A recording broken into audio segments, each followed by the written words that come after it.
नमस्कार मैत्रिणींनो, आज आमच्या घरी आकार तळत आहे. माझी भाची बघा कशी पुऱ्या काढते. हे बघा पीठ, हे बघा हे तळलेल्या पुऱ्या बघा कशी बसली माझी आई. तळून झाल्यात आता. ही माझी मावशी, ही आमची वहिनी.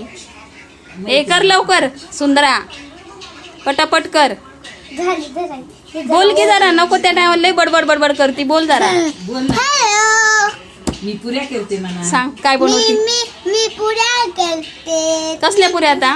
गोड पुऱ्या आहेत आणि तिखट पुऱ्या. तिखट पुऱ्या करून झाल्या. मला तिखट पुऱ्या खूप आवडतात. आणि अजून एवढं पीठ राहिलंय. लवकर आवर सई. कसली गाडी चिटकली पुरी चिटकली. दरी कसली हो का काय होत नाही. मोडीची.